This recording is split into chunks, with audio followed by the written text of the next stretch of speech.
प्रदेश है, छोटे प्रदेश है, उनका ये एक तरह से अधिकार है कि उनको आरडीजी के तौर पे दिया जाता है। इसलिए कल अपने सीनियर लीडरशिप के सामने भी हमने मीटिंग की और हमारा पूरा मंत्रिमंडल यहाँ आया था, तो उन्होंने भी इस बात को मुख्य तौर पे माननीय खड़गे जी और माननीय राहुल जी के सामने रखा। आज हम लड़ाई ये कांग्रेस और बीजेपी की नहीं लड़ रहे, हम लड़ाई लड़ रहे हिमाचलियत की। हम हिमाचल के लोगों के साथ हैं और हिमाचल के लोगों के हक छीना जा रहा है। कल मुलाकात हुई और उन्होंने बोला है कि अगर ये आपकी बात को नहीं मानते तो हो सकता है कि निकट भविष्य में हमारा मंत्रिमंडल संसद के बाहर बैठ के धरना प्रदर्शन भी कर सकता है और धरने पे भी बैठ सकता है। विनय जी, लगातार आरडीजी का मुद्दा हिमाचल के अंदर गरमाया हुआ है। आप दिल्ली दौरे पर हैं, क्या इसको लेकर आला कमान से या फिर केंद्र सरकार से कोई चर्चा?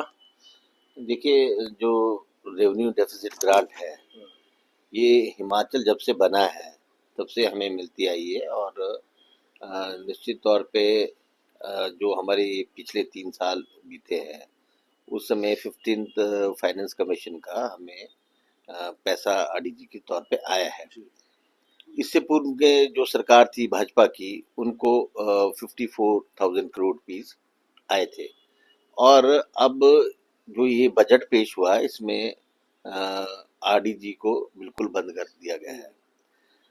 हम ये मांग करना चाहते हैं सेंट्रल गवर्नमेंट से कि हम उनसे मिलने भी आए हैं और माननीय मुख्यमंत्री जी ने फाइनेंस मिनिस्टर से टाइम मांगा है।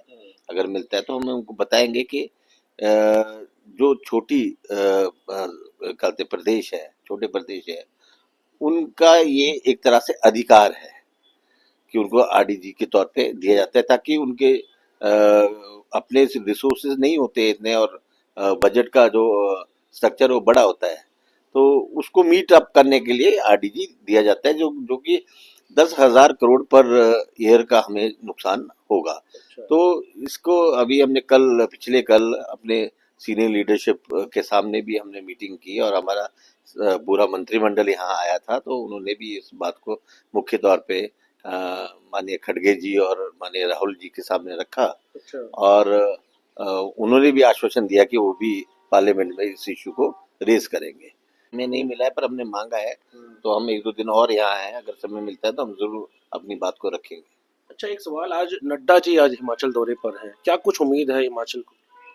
देखिए, नड्डा जी हिमाचल दौरे पे आते जाते रहते हैं, पर हिमाचल के लोगों की जो दर्द है वो आज आरडीजी के माध्यम से झलक रही है और हमने अभी विशेष सदन आमंत्रित किया था, तो उसमें भी हमने ये रेजोल्यूशन रखा था, एक संकल्प के तौर पे रखा था कि आरडीजी में भाजपा और कांग्रेस को इकट्ठे मिलके सेंट्रल गवर्नमेंट से आग्रह करना चाहिए कि इसको बंद ना किया जाए। पर इस पे भाजपा ने हमारा सहयोग नहीं किया और हमने ये बोला कि हम मुख्य तौर पे इसकी लड़ाई लड़ेंगे और सेंट्रल लीडरशिप के सामने भी रखेंगे और साथ में जो हमारे सेंटर में जो मिनिस्टर्स हैं और पीएम साहब हैं उनको भी अवगत कराएंगे कि ये बंद नहीं होनी चाहिए।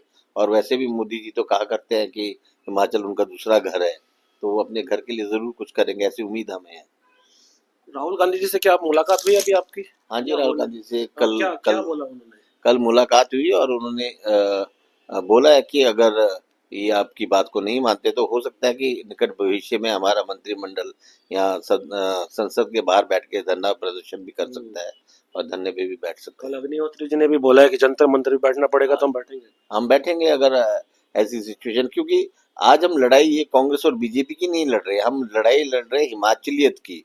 हम हिमाचल के लोगों के साथ हैं और हिमाचल के लोगों के हक छीना जा रहा है, उसके लिए हम अगर हमें यहाँ के बैठना भी पड़ा, जंतर मंतर पे बैठना पड़े या पार्लियामेंट के बाहर बैठना पड़े, हम बैठ के प्रदर्शन करेंगे। बहुत बहुत शुक्रिया सर। दैनिक सवेरा के लिए अमर, दिल्ली से।